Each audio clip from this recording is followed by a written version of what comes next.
Friends, విద్యుత్ సబ్స్టేషన్లో permanent ఉద్యోగాల కోసం కొత్త నోటిఫికేషన్ రిలీజ్ చేశారు. దీనికి ఉండవలసిన అర్హత మినిమం ఇంటర్ పాస్ అయిన సర్టిఫికేట్ మీ దగ్గర ఉంటే దీనికి అప్లై చేసుకోవచ్చు.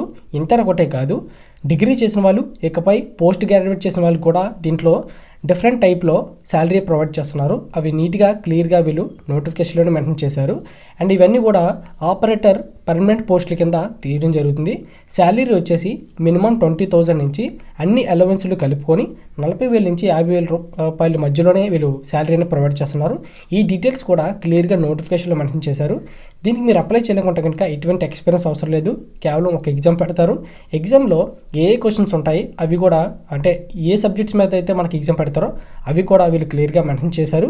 అండ్ ఏపీ తెలంగాణ వాళ్ళు and both females and males కూడా దీనికి అప్లై చేసుకోవచ్చు. అండ్ వీడియో చేయకముందే నేను నోటిఫికేషన్ వచ్చిన వెంటనే అది నిజమా కాదా చెక్ చేసి వెంటనే టెలిగ్రామ్లో పోస్ట్ చేస్తున్నాను. ఒకవేళ వీడియో చేసేదానికన్నా ముందు మీరు తెలుసుకోవాలనుకుంటే కనుక కిందన డిస్క్రిప్షన్లో టెలిగ్రామ్ ఛానల్ ఇచ్చాను. అక్కడికి వెళ్ళి జాయిన్ అయినట్లయితే కనుక నేను ఇటువంటి జాబ్ నోటిఫికేషన్ వచ్చిన వెంటనే అక్కడ నేను ఇన్ఫామ్ చేస్తున్నాను. అక్కడి నుంచి మీరు త్వరగా తెలుసుకోవచ్చు. లేదు మీరు వీడియో ద్వారా తెలుసుకోవాలనుకుంటే కనుక ఈ ఛానల్ని సబ్స్క్రైబ్ బటన్ క్లిక్ చేసి సబ్స్క్రైబ్ చేసుకొని పక్కన బెల్ ఐకాన్ క్లిక్ చేసి ఆల్లో పెట్టుకున్నట్లయితే నేను వీడియో పెట్టంగానే మీకు నోటిఫికేషన్ వస్తుంది. ఈ విధంగా మీరు ఇన్ఫర్మేషన్ మిస్ అవ్వకుండా తెలుసుకోవచ్చు అనమాట. ఒకవేళ త్వరగా ముందుగానే తెలుసుకోవాలనుకుంటే కనుక నేను కొన్ని వీడియోస్ చేయకపోవచ్చు, కానీ అవి కూడా నేను నోటిఫికేషన్స్ అనేవి నేను టెలిగ్రామ్లో పెడతాను. అండ్ ఇంకా ఒక్క రిక్వెస్ట్ ఏంటంటే కనుక మీరు ఎలాంటి ఉద్యోగం కోసం ఎదురు చూస్తున్నారో కింద కామెంట్ సెక్షన్లో ఒక్కసారి ఒక కామెంట్ చేశారంటే కనుక అటువంటి దానికి సంబంధించిన నోటిఫికేషన్ ఏదైనా నాకు తెలిసినట్లయితే వెంటనే నేను టెలిగ్రామ్లో పెట్టడానికి అయితే వీలవుతుంది. అది నేను గుర్తుపెట్టుకోండి, రియల్ ఫేక్ చెక్ చేసిన తర్వాత పెడుతున్నాను. ఆ విధంగా కూడా మీరు భయపడకుండా దీన్ని యూజ్ చేసుకోవచ్చు.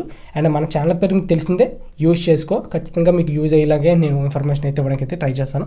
ఇక లేట్ చేయకుండా ఈ యొక్క నోటిఫికేషన్లో ఉన్న వివరాలు, అంటే కనీసం లైక్ ఏజ్ ఎలా ఉండబోతుంది అండ్ దీని తర్వాత మీకు ఏ క్యాస్ట్ వాళ్ళకి ఎన్ని వేకెన్సీలు అయితే ఉన్నాయి, దీనికి అర్హతలు ఏంటంటే అనేది ఒకసారి చెక్ చేసేద్దాం. కింద డిస్క్రిప్షన్లో మనకి లింక్ అనేది ఇవ్వడం జరిగింది. ఈ యొక్క నోటిఫికేషన్ లింక్ క్లిక్ చేసినట్లయితే కనుక వెబ్సైట్ ఓపెన్ అవుతుంది. కిందకి పోయినట్లయితే కనుక మీకు నోటిఫికేషన్ లింక్ ఉంటుంది. దానిపైన అక్కడే మీకు అప్లై లింక్ ఉంటుంది. నోటిఫికేషన్ లింక్ మీద ఓపెన్ చేసినట్లయితే కనుక మీకు నోటిఫికేషన్ అనేది ఓపెన్ అవుతుంది. నోటిఫికేషన్ ఎక్కడి నుంచి వచ్చింది అనేది ఒకసారి చెక్ చేసుకోండి. Nuclear power corporation of India limited తరఫు నుంచి అయితే మనకి నోటిఫికేషన్ రావడం జరిగింది. దీంట్లో మొదటగా మనం చెక్ చేస్తుంది డేట్ అయితే చెక్ చేసుకోండి. ఒకవేళ మీరు ఈ డేట్ లోపు చూసినట్లయితే కనుక మీరు అప్లై చేసుకోవచ్చు. డేట్ వచ్చేసి May 28న అయితే మనకి ఈ యొక్క నోటిఫికేషన్ రిలీజ్ చేశారు. అండ్ ఎండింగ్ టైం వచ్చేసి June 17th వరకు మనకి టైం అయితే ఇచ్చారు. ఈ లోపు ఎవరైనా చూసినట్లయితే కనుక దీన్ని అప్లై అయితే చేసుకోవచ్చు. అండ్ ఇక్కడ మీరు చూసినట్లయితే కనుక ఎలిజిబిలిటీస్ వచ్చేసి ఇండియన్ సిటిజన్స్ అయితే మీరు ఎక్కడున్నా సరే ఇండియన్ సిటిజన్ అయితే సరిపోతుంది.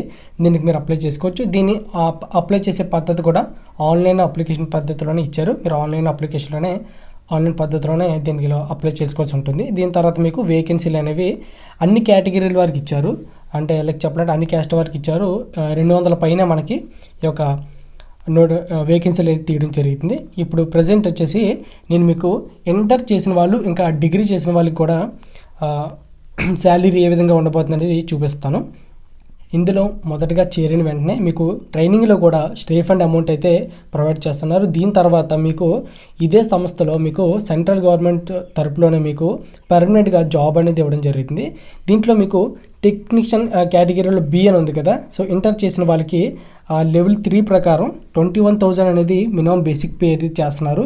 దీంట్లో అన్ని అలవెన్స్లు, డిఆర్ఎస్ అలవెన్స్లు అన్నీ కలుపుకొని మనకి 50,000 దాకా మీకు మనీ అనేది శాలరీ అనేది రావడం జరుగుతుంది. ఇకపోతే కనుక అసిస్టెంట్ గ్రేడ్ 1 అని ఉంది కదా, ఇవన్నీ వచ్చేసి డిగ్రీ పూర్తి చేసిన వాళ్ళందరికీ కూడా ఆ లెవెల్ 4 ప్రకారం వచ్చేసి మనకి మినిమం బేసిక్ శాలరీయే 25,000 అయితే ఇస్తారు. అండ్ అన్ని అలవెన్స్లు కలుపుకొని మనకి 50,000 రూపీస్ దాకా మనకి రావడం జరుగుతుంది.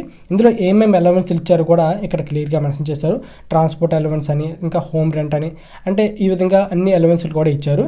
ఇకపోతే కనుక ఒకవేళ మీరు అప్లై చేసుకుందాం అనుకుంటే కనుక మీకు ఏజ్ లిమిట్ అనేది జనరల్ క్యాస్ట్ వాళ్ళకి ఇక్కడ చూసుకోవచ్చు. మీకు 3rd, 4th ఆప్షన్లో చెక్ చేసినట్లయితే కనుక ఇక్కడ స్టేఫండరీ ట్రైనీస్ అని కదా, మీరు ట్రైనీ అనగానే ఇది నార్మల్ అనుకుంటారేమో, లేదు ఇది పర్మనెంట్ జాబ్ కిందే, కాకపోతే ఫస్ట్ ట్రైనింగ్ కింద ఇచ్చే తర్వాత ఇదే సంస్థలో మీకు పర్మనెంట్గా ప్లేస్మెంట్ అనేది ఇందులో ఇస్తారు.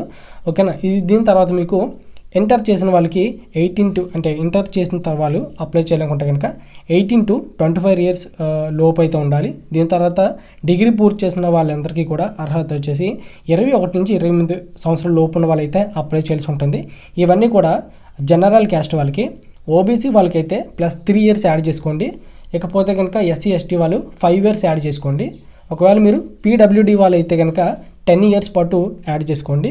మీరు ఆ యాడ్ చేసుకున్న దాన్ని బట్టి మీరు అప్లై అయితే చేసుకోవాల్సి ఉంటుంది. దీని తర్వాత ఇక్కడ మీకు ఎడ్యుకేషన్ క్వాలిఫికేషన్ చూసినట్లయితే కనుక ఏదైతే ఇక్కడ మీకు స్టేఫనరీ ట్రైనీస్ అండ్ టెక్నీషియన్స్ అని చెప్పేసి ఉంది కదా, కేటగిరీ ప్లాంట్ ఆపరేటర్స్ కింద ఇక్కడ ఇంటర్ చేసిన వాళ్ళు, డిప్లొమా చేసిన వాళ్ళు కూడా ఈ ఎలిజిబుల్ అయితే ఉండాలి. ఏంటంటే ఇక్కడ physics and chemistry and maths ఈ సబ్జెక్ట్స్లో మీకు 40% మార్క్స్తో అయితే మీరు ఉండైతే ఉండాలి. వాళ్ళకైతే ఇది ఎలిజిబుల్ అయితే ఉంటుంది. దీని తర్వాత మీకు గ్రేడ్ 1లోకి వచ్చేసినట్లయితే కనుక డిగ్రీ చేసిన వాళ్ళు ఎవరైతే ఉన్నారో జస్ట్ పాస్ అయ్యి ఉంటే సరిపోతుంది. మీ యొక్క గ్రాడ్యుయేషన్ అనేది పాస్ అయ్యి ఉంటే సరిపోతుంది. ఏ విభాగంలో అయినా సరే మీరు పాస్ అనేది అయ్యి ఉండాలి. అంటే లైక్ చెప్పాలంటే చాలామంది ఓపెన్ డిగ్రీ కడుతుంటారు కదా, సో అలాంటి వాళ్ళు అయినా సరే దీనికి మీరు అప్లై చేసుకోవచ్చు.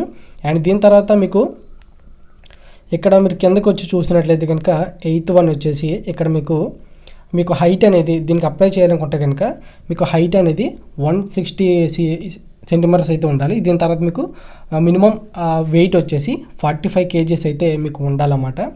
దీని తర్వాత మీకు ఎగ్జామ్లో మీకు ఎటువంటి సబ్జెక్ట్స్ మీద ఎగ్జామ్ పెడతారు, దీని తర్వాత మీకు ఫీజు అనేది ఏ విధంగా ఉండబోతుందో ఇప్పుడు మీకు చూపిస్తాను. వీడియోని స్కిప్ చేయకుండా చూడండి. మీకు ఏమైనా డౌట్ అనిపిస్తే కనుక కామెంట్ చేయండి, లేదంటే ఒక్కసారి ఒక నోటిఫికేషన్ చెక్ చేసినట్లయితే కనుక మీకు అర్థమైపోతుంది. ఓకేనా. ఇది కేవలం ఇంటర్ డిగ్రీ చేసిన వాళ్ళకే కాదు, ఇకపై చేసిన పోస్ట్ గ్రాడ్యుయేట్ చేసిన వాళ్ళు కూడా మల్టిపుల్గా ఇందులో మీకు జాబ్స్ ఏమైనా ప్రొవైడ్ చేస్తున్నారు. బేసిక్గా ఎక్కువ ఇంటర్ డిగ్రీ చేసిన వాళ్ళు చూస్తున్నారు ఏమని చెప్పేసి ఈ రెండింటి కేటగిరీస్ గురించి చెప్తున్నాను. ఎందుకంటే వీడియో అనేది లెంత్ అయిపోతే చూడడానికి ఇష్టపడరు కదా, అందుకోసం అని చెప్పేసి నేను ఇంటర్ డిగ్రీ చేసిన వాళ్ళకి మాత్రమే ఎక్స్ప్లెయిన్ చేస్తున్నాను.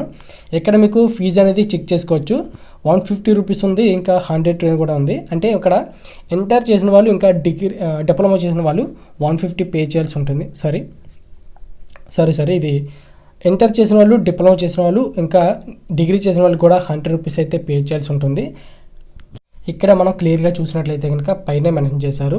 ఇంకా ఫీజు ఎవరైతే లేదంటే కనుక గర్ల్స్ ఏ కేటగిరీలో ఉన్నా సరే గర్ల్స్కి అయితే ఫీజు అనేది లేదు. అండ్ ఇక్కడ మీకు ఎస్సీ ఎస్టీ వాళ్ళకి లేదు, ఇంకా పీడబ్ల్యూబీడీ వాళ్ళకి కూడా ఎగ్జామ్ ఫీజు అనేది లేదు. కేవలం జనరల్ క్యాస్ట్లో బాయ్స్కి మాత్రమే ఇది ఫీజు అనేది ఉంది. ఇంటర్ చేసిన, డిప్లొమా చేసిన, అసిస్టెంట్ గ్రేడ్ 1 అంటే డిగ్రీ చేసిన వాళ్ళు కూడా 100 రూపీస్ అయితే మీరు ఎగ్జామ్ ఫీజు అయితే పే చేయాల్సి ఉంటుంది. దీని తర్వాత మీకు ఎగ్జామ్ ఏ విధంగా ఉండబోతుంది అంటే కనుక ఎగ్జామ్స్ అనేది ఇక్కడ చూసుకోవచ్చు మీరు. ప్రిలిమినరీ టెస్ట్ అనేది ఉండబోతుంది. అండ్ దీని తర్వాత మీకు ఇక్కడ మీకు ఏమేమి టెస్టులు ఉంటాయని చెప్పేసి ఇక్కడ సెలక్షన్ ప్రాసెస్లోకి చూసినట్లయితే కనుక ఇక్కడ మీకు ప్లాంట్ ఆపరేటర్స్కి అయితే సంబంధించిన అంటే ఇంటర్ డిప్లొమా చేసిన వాళ్ళకి ఇక్కడ ఎగ్జామ్ అనేది పెట్టబోతున్నారు. ఎగ్జామ్ స్టేజ్ 1 ఉంటుంది, స్టేజ్ 2 ఉంటుంది.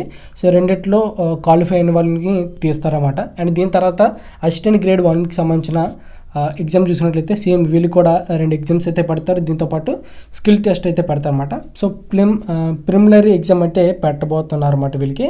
సో వాటిలోనే ఏ కేటగిరీకి అంటే ఎన్ని మార్క్స్ వస్తాయని కూడా ఇక్కడ చూపిస్తారు. ఇక్కడ మీకు ఇప్పుడు చూపిస్తాను చూడండి. కింద స్క్రోల్ చేసినట్లయితే కనుక ఇక్కడ చూసుకోవచ్చు మీరు. ప్రిలిమినరీ టెస్ట్లో స్టేజ్ 1 వచ్చేసి ఇక్కడ మీకు 1 అవర్ టైం అయితే ఇస్తారు. 50 మల్టిపుల్ చాయిస్ క్వశ్చన్స్ అయితే అడుగుతారన్నమాట. సో మ్యాథమెటిక్స్ సంబంధించిన 20 క్వశ్చన్స్, సైన్స్కి సంబంధించిన 20 క్వశ్చన్స్, జనరల్ అవేర్నెస్ మీద 10 క్వశ్చన్స్ అయితే ఇస్తారు. ఇక్కడ టోటల్ 150 మార్క్స్ అయితే ఉంటాయి. ఇదన్నీ స్టేజ్ 1 అనమాట. అండ్ ఇందులో కరెక్ట్ ఆన్సర్కి 3 మార్క్స్ ఉంటుంది. అండ్ ఒక రాంగ్ ఆన్సర్కి 1 మార్క్ అయితే డిడక్ట్ చేస్తారు అండ్ మైనస్ అనమాట. అండ్ దీని తర్వాత మీకు కొంచెం స్టేజ్ 1లో సెలెక్ట్ అయిన వాళ్ళకి స్టేజ్ 2లో పెడతారన్నమాట. అండ్ ఈ వీళ్ళకి వచ్చేసి ఇక్కడ కూడా 2 అవర్స్ అయితే టైం అయితే ఇస్తారు. ఇందులో కూడా మనకి 50 మల్టిపుల్ చాయిస్ క్వశ్చన్స్ అయితే ఉంటాయి. సేమ్ ఇందులో కూడా ఒక కరెక్ట్ ఆన్సర్కి 3 మార్క్స్ ఇస్తారు అండ్ ఒక రాంగ్ ఆన్సర్కి 1 మార్క్ అయితే తీసేస్తారు. అండ్ దీని తర్వాత మీకు స్టేజ్ గ్రేడ్ అంటే అవుతుంది కదా, సో డిగ్రీ చేసిన వాళ్ళకి సో వాళ్ళకి చూసినట్లయితే కనుక ఇక్కడ మీకు సేమ్ ఎగ్జామ్ అయితే ఉండబోతుంది. స్టేజ్ 1లో ప్రిలిమినరీ టెస్ట్ అయితే ఉండబోతుంది. ఇందులో మీకు 50 మల్టిపుల్ క్వశ్చన్స్ అయితే ఇస్తారు. ఇక్కడ 1 అవర్ టైం ఇస్తారు.